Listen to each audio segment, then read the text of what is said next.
Welcome, illustrious bearmen, to episode 1 of Derrideme, the edutainment theory podcast. Idiot Davis!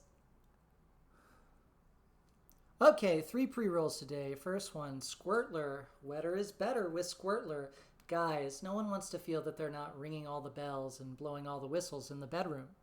With Squirtler, you can turn your girl into a weapons-grade super soaker that makes Old Faithful look like golf sprinklers. No more reason to be insecure in the bedroom. Niagara Falls will seem like a desert walkabout compared to the power of Squirtler. Use promo code #ZooFloodFutilely to receive no benefits. Now, pre-roll number 2 is important for anyone who cares about their health, and I hope you do. If you don't, this story might change your mind. Darius was working as a 37-year-old intern in Dallas, Texas, when he suddenly stopped walking. The doctors had questions. Had he always been walking, or was he usually falling down? But all he could remember was being pallbearer at Herman Cain's funeral. Soon, Darius unfortunately passed away. Walkler, don't let walking problems walk all over you. It's the #1 walking identification and archive app. Walkler has a simple interface. Just report to the app every time you step forward successfully. Try Walkler for 30 days free with the promo code ZooTemplar. That's ZooTemplar, PEARLHARBOR. All right, our last pre-roll has 2 names. Onos Nickler, a boutique service specializing in changing clients' legal name from Nikolai to Stevie Nicks, or the reverse. Once per month is you or someone you know named Nikolai and also a fan of Stevie Nicks, their name, not necessarily their music, but not excluding that.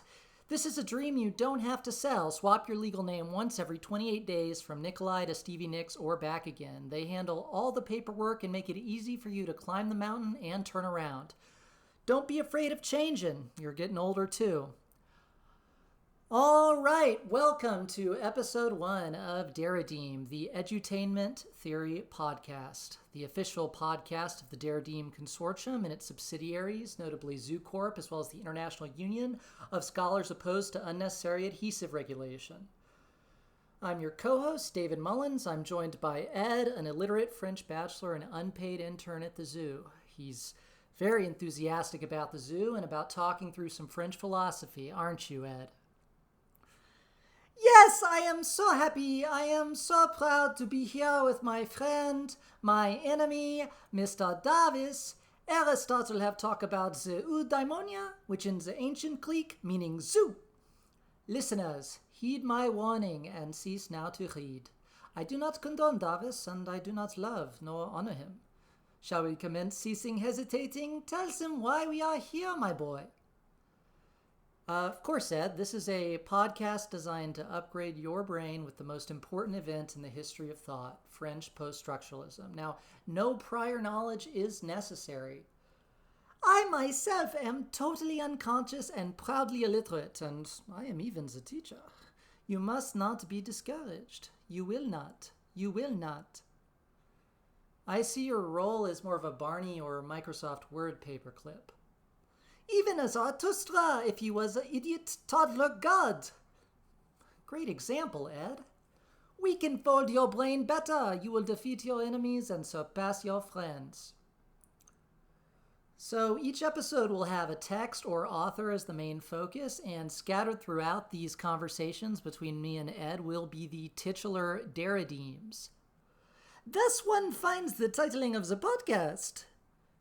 Precisely, Ed. A derrideme is an argumentative riff, gesture, or pattern that you can recognize throughout theory or post-structuralism. And by training yourself to recognize derridemes, you can make reading these texts much easier for yourself. In my case, I suppose it being less useful considering my status as illiterate. Right, so our text for today is 1933 Micropolitics and Segmentarity by Deleuze and Guattari from A Thousand Plateaus. Now, on the Derrideme Discord server, as always, you will be able to find the text in French and in English, along with study materials, including memes and even a Microsoft PowerPoint. Well, you know, it's not easy to get into it. You know, Deleuze and Guattari, Oh, totally, Ed. I think that this stuff is not easy. It doesn't help anyone to pretend that it's not. Especially me, though, Davis, because I don't know if you know, I'm not literate. I can't read it. I'm sorry. No, that's all right, Ed. I think a lot of people feel illiterate while they're reading Deleuze and Guattari, so you're definitely not alone. Maybe you go through the main points, and I will have thought of it. Perhaps I can remember from when I was illiterate, and I can look at the lines again and reason it out. Sure, Ed. Yeah, we can try that. So, this 1933 Micropolitics plateau is all about fascism and all about power. And it's a theory of fascism and power that I think is probably the best essay, at least the best essay I've ever read on Nazism, fascism, and in terms of progress towards understanding it. But obviously, the literates have to write many book on the Holocaust, on the Nazi. So I don't know why we needing Deleuze and Guattari. In fact, that is why I was not so worried to be illiterate this week, because I'm not scared of it. Well, that's why we're going to start going through some reasons why we don't have such a great explanation of fascism yet, Ed. Oh, really? You think the literate are wrong, do you? Well, that is why I myself am illiterate, because you're always wrong. Sure. So I taught a course in spring on speed reading and fascism, trying to understand Nazism, and I think we made some progress clarifying it in that course, and I'm very grateful to the students in that course, Ava, Dino, Joseph, Kathy, Luke, and Zach, and any ideas they might have had which helped me here, I'm going to make sure to not cite them, because I don't think you all have any recourse. But know that you had a big impact on me. It's fair, Davis, it's fair. What about there was the Great Depression, was it not? This was why we have Nazism. Okay, yeah, let's get right into it, Ed. Let's talk about the different explanations for fascism. So, the basic issue with any economic explanation of Nazism is very simple, which is just that economic downturns, hyperinflation, even national humiliation, as happened to Germany with the Versailles Treaty. All of these things have happened in many places at many times, and we only got one Nazism. And the question is, why? What is unique about it, and how can we prevent it from coming back? It's a past and present concern, in my view, due to the resurgent right-wing parties all over Europe, and of course, the resurgent fascism in the United States, the almost coup, the attempted fascist coup we had, which failed. So it's very important to talk about, and I think that any Marxist or economic explanation is going to be insufficient. It's a sort of question of the Great Depression being necessary, but not sufficient for the success of fascism. Okay, Davis, but what about Arnold Schwarzenegger? What do you mean, what about Arnold Schwarzenegger, Ed? Yes, what about he do after you talk of the January 6th, the January 6th happening? He do a video after it, and he talk of the lies and how they're always starting with the lies. Yeah, so there is a whole big tradition of thinking of fascism as a result of successful deception of the Nazis, or successful deception by the Nazis of the German people. So yeah, that Arnold Schwarzenegger video you talk about is like this, that and many academic and poli-sci and Holocaust studies explanations try to get a lot of mileage out of this idea that successful lies caused the Holocaust. Also, U.S. propaganda after World War II was big on just don't believe the lies. Don't be a sucker is the name of one of the videos they had. And the Deleuze and Guattari plateau is very, very good at disabusing us of any notions that the German people were deceived. The German population loved fascism, incredibly enthusiastic about fascism. Hitler, of course, was democratically elected, and it was the explicit position of the Nazi Party that they would dismantle democracy after being democratically elected. There was nothing secret about that. So I will go now to the plateau and just read an excerpt from it that I think well describes this. So Deleuze and Guattari say, unlike the totalitarian state, which does its utmost to seal all possible lines of flight, fascism is constructed on an intense line of flight, which transforms it into a line of pure destruction and abolition.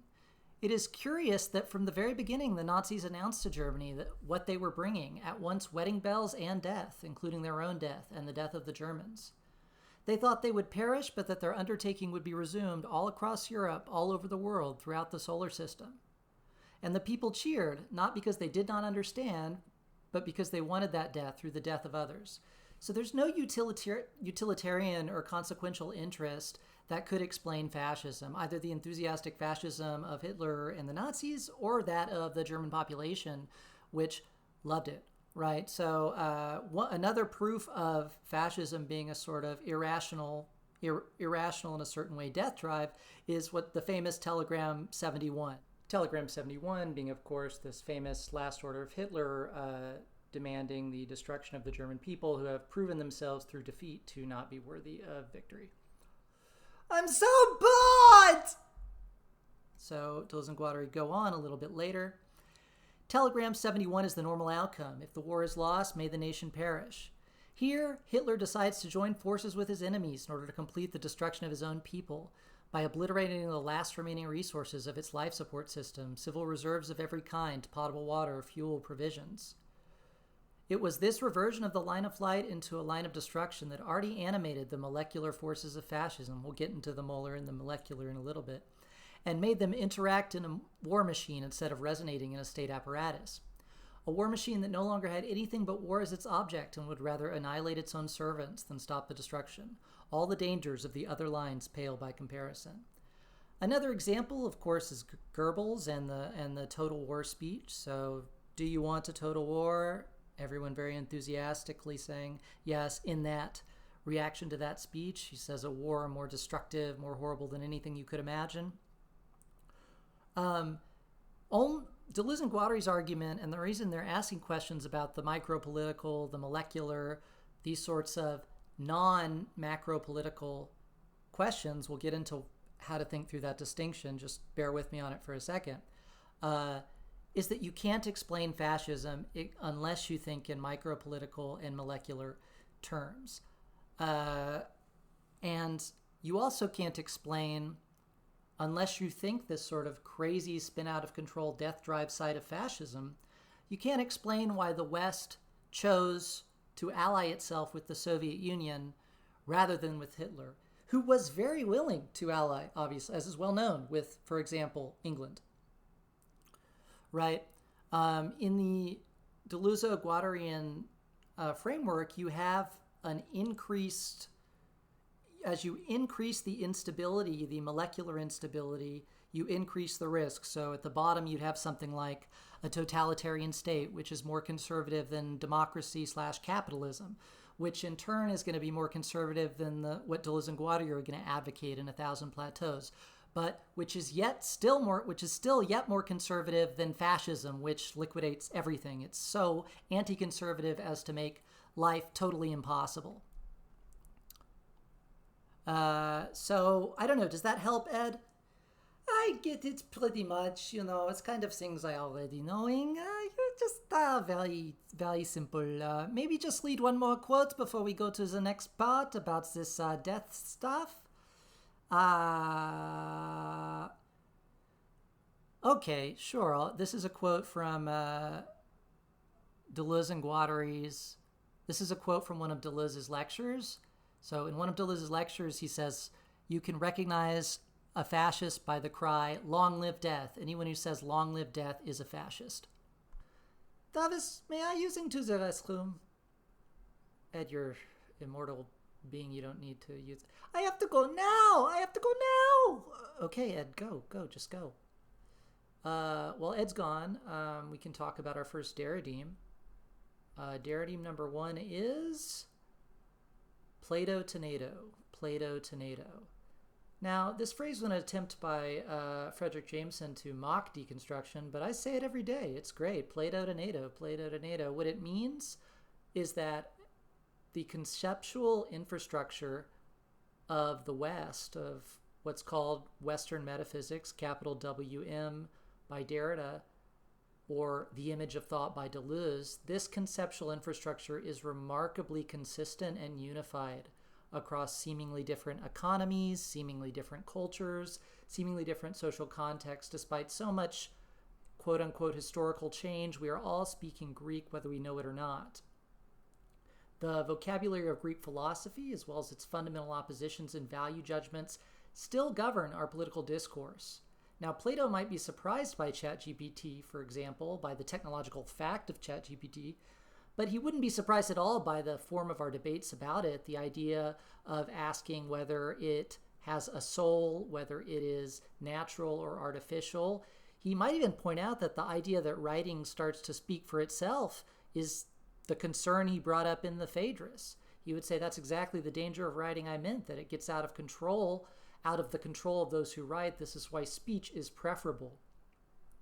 So Plato to NATO also, as a Derrideme, is meant to point to this critique of historicism, this anti-historicism of both Deleuze and Derrida. They are both resolutely against historicizing, understood as placing something in an historical context in order to explain it. So this is maybe easiest to visualize in literature. So if you're trying to understand a literary text, it seems obviously fairly external to the text, or it should seem a bit external to be like, well, what was the GDP in that country when the author wrote it? Or what was going on with his mom? Or was it a communist country he was in? What, or was it a capitalist country? Or what was the average income of the middle class? How did he relate to his immediate or distant family? Everything that's thought under the slogan sort of death of the author, which, is not a phrase that Derrida or Deleuze are ever going to use, but is a common slogan, would be about this ability of a text to exceed its context. So every text would have escape velocity from its context. That's why we can read it. So we don't know very much about where Homer lived. We don't have any idea what Greek city he lived in. We don't really know what the quote-unquote social context was like surrounding the writing of the Odyssey or the Iliad, but it seems like we can read them okay. Similarly, even though, say, after the revolution the Soviet Union had seemed to have changed a lot of things a great deal, the Russian language and the ability to read text from before that period by those after the revolution seemed pretty stable. Everything seemed pretty legible. And the only compelling way to explain this really is with the idea that texts function in a manner other than through historical necessity or through explanation through historical context. Nothing really interesting is a result of its context. Nothing really interesting follows necessarily from its context, not just in literature, but with political events too. And this means there's a real distance from, say, Deleuze and Derrida on the one hand and Foucault on the other, something Deleuze acknowledges, despite his friendship with Foucault, acknowledges this in his lectures fairly explicitly. So historicism is a sort of illiteracy for the modern age. Exactly. The truth is that actually reading text is terrifying, and one will do anything to avoid it. And that's pretty much what historicism is. Davis, you must promise not to be mad. What do you mean? Davis, I have to go again. You have to go to the bathroom again? Yes, I have to go to the bathroom again.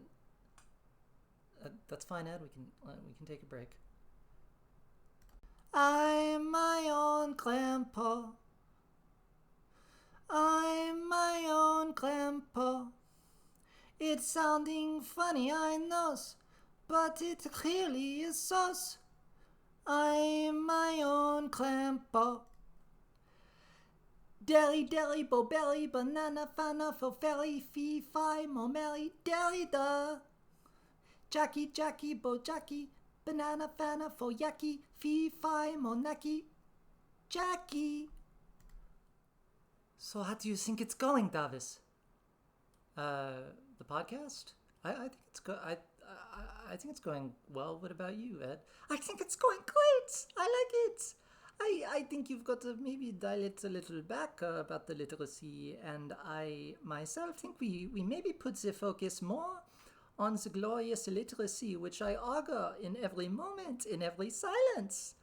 That is how the zoo will be the beautiful future and fortune of all of humanity. Yeah, we can definitely try to integrate that. Great. It's great. I knew you would be understanding. Perfect. Okay. So all right. So let's return to it then. Back to the work.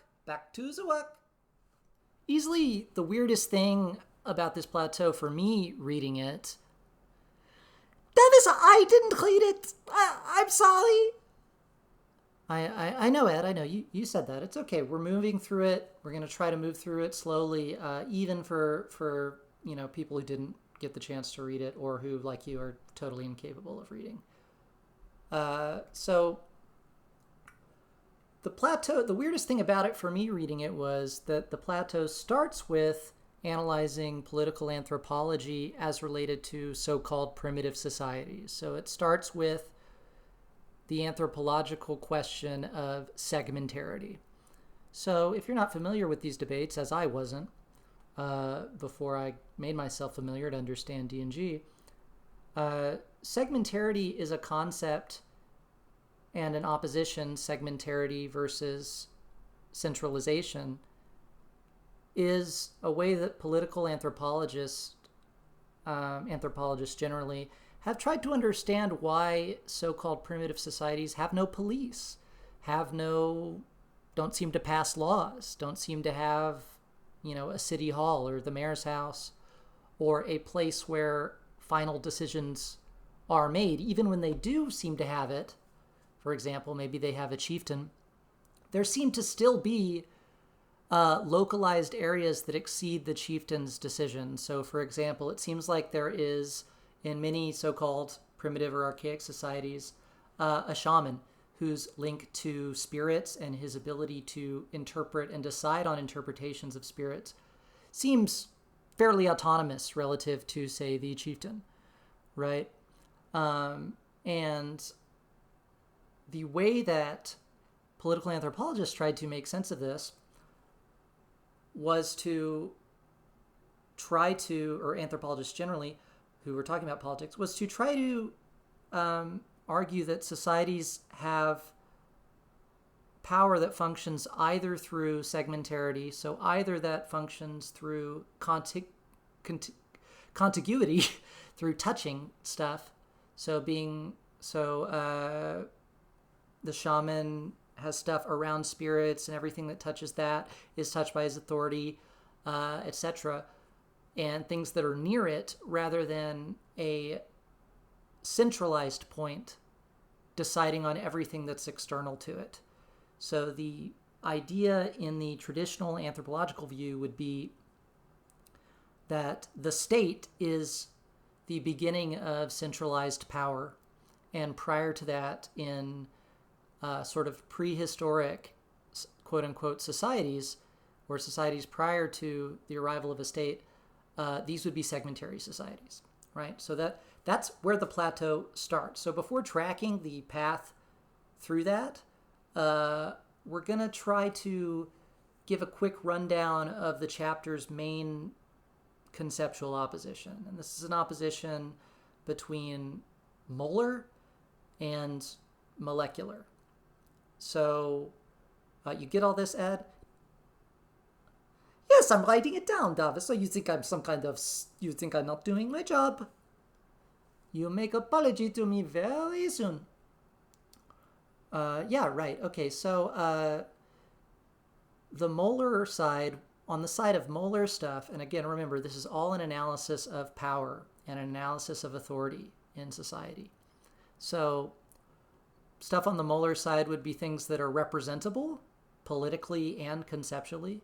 So when you fill out a sort of political quiz to figure out where your political ideology lies, and you say, I think the state should do this, or I think the economy should be like this, I think individuals should have these rights or not these rights, etc. All of these are, insofar as their political positions, are molar, right?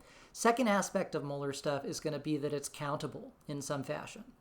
So in the context of the examples of money and the church, which are the two other examples than state power that Deleuze and Guattari use, so the molar would be currency rather than value in an economic context. Value being a sort of abstract, uncountable thing until it becomes currency, or until it becomes evaluated in terms of a currency, right? In the context of the church, it would be a particular sin would be, and the church's punishment, prescribed punishment for that sin, would be molar insofar as it is countable, calculable, able to be recorded in a statistical manner. The abstract consciousness of sin, like being itself a sin or not, so you have all these theological debates about whether, it is a sin to be unconscious of one's sin, whether it is a sin to be conscious of one's sin without repenting, then repenting. All of this would be, because of its sort of Mobius strip structure, not be countable in the same fashion. So it would be on the molecular side. The third aspect of molar stuff is that it's going to be fundamentally secondary for Deleuze and Guattari, not just here, but throughout their political thought. Fundamentally secondary. The key thing, the essential changes, are always going to happen on the molecular side of things. So finally, the fourth aspect of molar stuff, or the sort of one of the stakes, the key stakes of molar stuff here, is that in traditional analysis of fascism and every other analysis of fascism that Deleuze and Guattari have managed to find, the only aspect of fascism considered is its molar side. But as we'll see, the whole essential operation of fascism for Deleuze and Guattari happens on the molecular side, happens on the side of things that are not so countable, representable, knowable on a macro level, right? The molar side of a fascist state is just totalitarian, right? That's just totalitarianism. The difference between fascism and totalitarianism for Deleuze and Guattari is on the side of the molecular, right? So on the molecular side of the opposition, the molecular is going to be, and I sort of alluded to it with outlining some of the traits of the molar side of power, but the molecular side of power is going to escape or exceed representation, both political representation and just representation in a more general sense, like representation for consciousness or for cognition. It's uncounted, or in a certain sense uncountable. It's feeling, and on the side of feeling and believing rather than talking and knowing. So in terms of the origins in the history of ideas of sociology, the Durkheim school of sociology prevailed over the Tard school, which is the school Deleuze favors, by portraying the Tard school as sort of psychology, that Tard was interested in things like beliefs, feelings, things that are more properly the domain of a science of the mind of individuals, But Tard's response is that you cannot explain the homogeneity, the placing into sync of masses of people without analyzing what Deleuze and Guattari call the molecular side of things, right? For Deleuze and Guattari, the only zone where the question, why do people desire their own repression, can be answered is on the side of the molecular. Because on the side of the molar, Nazism is very explicitly no good for the German people, right? It's like, do you want total war? You want a more terrible, more horrible war than you could have ever imagined? And if Nazism were fundamentally about utility for the German people or anyone else, it's difficult to explain its death drive. It's difficult to explain Telegram 71. You can have molar repression coexisting with molecular satisfaction or molecular jouissance, something like this.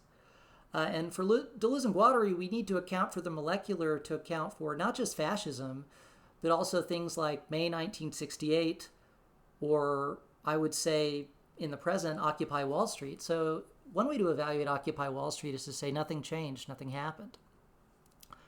But the way we talk about inequality and the way we talk about economics has changed radically. The way we feel about these things, the terms of the debate, the criteria for the debate, and the beliefs people have about things like universal health care, for instance, have radically changed. And that has to be evaluated alongside the admittedly unfortunate lack of molar changes if you're evaluating whether Occupy Wall Street was, say, a success or not. So if we're trying to follow a map of this plateau and trying to map it out, remember we said it starts with segmentarity in so-called primitive societies, ends with Nazi drive for suicide or desires drive for its own abolition. We start with one page of Deleuze and Guattari saying, hey, maybe there's centralized power, that's modern, that's the state, versus, say, segmentarity, power which functions in a more divided, segmented way in so-called primitive societies. But they almost immediately, right, are like, no, that's not going to do it. Okay, after that, for one page of just taking that anthropological opposition at its word, there's 3 pages of, no, well, actually there's segmentarity everywhere, but there is a distinction between primitive segmentarity and modern segmentarity. And so a quote of them setting this up, instead of setting up an opposition between the segmentary and the centralized, i.e. what they were exploring for the first page and a half or so, we should make a distinction between 2 types of segmentarity. One, quote-unquote, primitive and supple, the other, quote-unquote, modern and rigid. So their quotes around primitive and modern. But almost immediately that distinction is gone too. And finally we get molar versus molecular segmentarities, both of which are universal and coextensive with every person, every society, every individual. Right? So there's nothing left that's modern or primitive about this molar versus molecular opposition. So here is Deleuze and Guattari making this clear. It is not enough, therefore, to oppose the centralized to the segmentary, but nor is it enough to oppose 2 kinds of segmentarity, one supple and primitive, the other modern and rigidified. There is indeed a distinction between the two, but they are inseparable, they overlap, they are entangled. Primitive societies have nuclei of rigidity or arborification that as much anticipate the state as ward it off. Conversely, our societies are still suffused by a supple fabric without which their rigid segments would not hold. Supple segmentarity cannot be restricted to primitive peoples. It is not the vestige of the savage within us, but a perfectly contemporary function, inseparable from the other. Every society and every individual are thus plied by both segmentarities simultaneously, one molar, the other molecular. So this question of whether Deleuze and Guattari are excited about, say, quote-unquote nomads or primitive, quote-unquote primitive societies, etc., they're excited about a sort of non-state form or versus a kind of molar state form. I think at least here, they're very explicit and I think elsewhere in A Thousand Plateaus, they're equally as explicit, there's no getting away from the state. The state's segmentarity, a sort of molar segmentarity, is coextensive with all societies, all individuals in general. Okay, there are aspects of so-called primitive societies that try to ward off the state.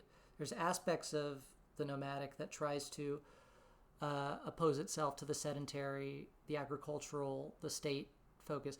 But in a certain sense, we're all a little state, we're all a little nomad, no matter what, right? So they don't really talk about nomads in this chapter. They are really excited about nomads. Nomads don't have the position of the generic, archaic, primitive, so-called primitive society as it's. And so what can we say after that?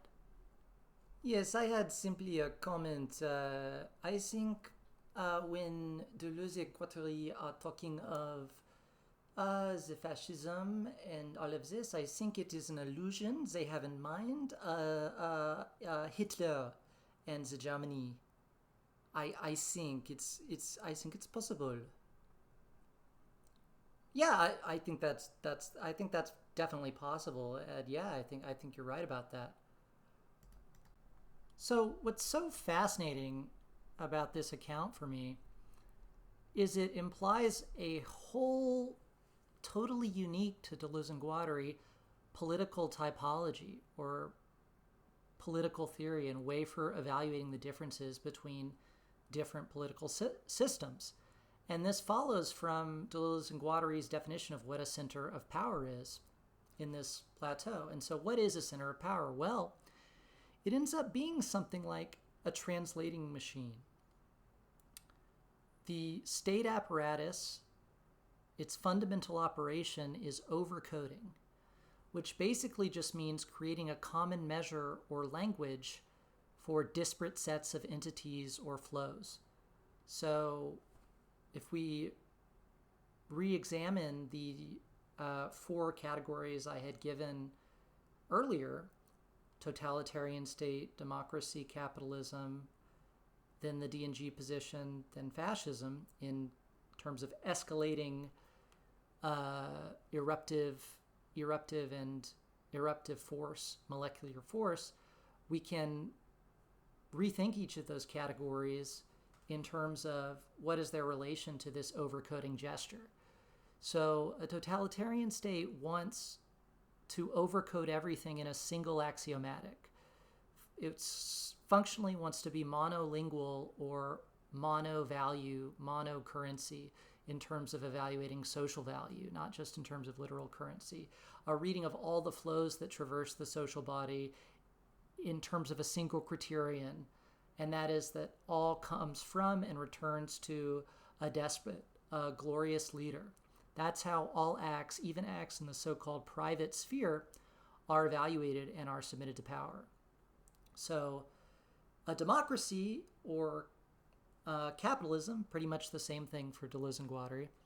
A democracy allows one to multiply the axioms. So like democracy is not just, for example, rights of man, but also of women, eventually of children, of animals, of the stranger.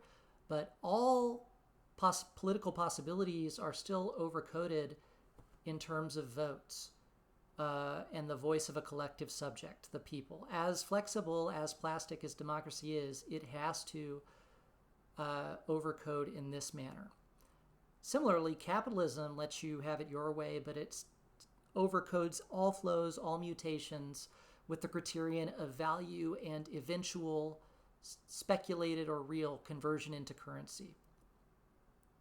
So the next step up would be Deleuze and Guattari's vision of what A Thousand Plateaus at one point calls socialism in a very offhanded way. Doesn't really explain why this is socialism, but their advocacy would be making a certain version of the molecular, making a certain version of an uncountable set, quote unquote, prevail. It's very difficult to define what exactly that would mean. It's a discussion for another time. But what is clear is that the state form, insofar as it is defined by the opposition of overcoding, as it is by Deleuze and Guattari, cannot be totally hospitable to the molecular. It cannot be totally hospitable to that which is minoritarian and uncountable. It can just be better or worse.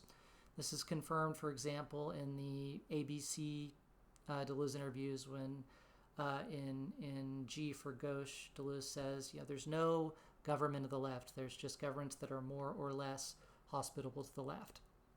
So we've had 3 steps: totalitarian, step 1, step 2, democracy/capitalism, step 3, A Thousand Plateaus vision of socialism, right? And then step 4 would be a fascist state, or a state which is completely taken over by a war machine. Now, a fascist state then is already something other than a state in a certain way. It employs war machines not in order to appropriate them and overcode them, but to let them circulate intensities everywhere to such an extent that it desires its own abolition, as well as the abolition of all the substrates that make it possible, as in the famous Telegram 71, right? So in this account of power, Deleuze and Guattari isolate 4 dangers. The first danger is very simple, which is fear. Any mutation, any instability carries risk. So you want to keep your job, you want to keep your family, you want to keep your sanity. And that conservatism at that level is conservatism consistent with a totalitarian structure, and the security a totalitarian state gives you is it closes you off to those sorts of molecular flows, or at least claims to, right? The first danger is fear, which is just simple conservatism, right? The second danger would be clarity. And this danger comes from basically thinking because of this account, what power is and what resistance is. So I think of like the campus anarchist group at my university when I went to school. I think of like a gender fluid rent share or a queer med school study commune. Seemingly, quote unquote, micropolitical or non-molar or non-major entities, which not only reproduce in macro-fascisms, but carry their own sort of micro-fascist dangers. This idea, for example, of everyone being each other's judge, everyone being feeling guilty for everyone else, or being confident in being able to judge a formation of desire of another just because in a superficial way that, say, they're married, say they are in a quote-unquote nuclear family, a quote-unquote cis heterosexual relationship, something like that. Knowing the superficial or molar qualities of someone's arrangement of desire and drawing conclusions just from that, this is this danger of feeling like things are so clear, so obvious, rather than needing to be pragmatically evaluated in each case. This is the danger of clarity, right? So the third danger is power, and it's the danger that any sort of, let's say, man of the state has, which is if you feel like you're a man of the people and you want basically to translate the molecular into the molar, to represent and count that which in principle can't be represented or counted. So it'd be people like Napoleon, a certain version of Hitler, a certain version of Mussolini. This would be the sort of non-fascist danger of these, or a Robespierre, the sort of non-fascist danger, but still violent danger of wanting to molarize everything. And then the fourth danger is the one we've been talking about pretty much this whole time, of fascist, basically total destruction, right? And that's worse than everything. Better to be a normie, uncreative person, better to be a yuppie, better to be a loser than to be someone who's trying to be creative at all costs to the point of total destruction, whether of yourself or others, right? And scene. No more literacy today. Ta-ta-da-ta-ta-ta-ta. Ta-ta-da-ta-ta-ta-ta. Play me off, Ed. That wasn't me. Okay, Davis, I'll play you off. That's all the time we have for this evening. please give mandatory donation to the zoo on the Patreon. Now, now, now, now, now, now, now, now.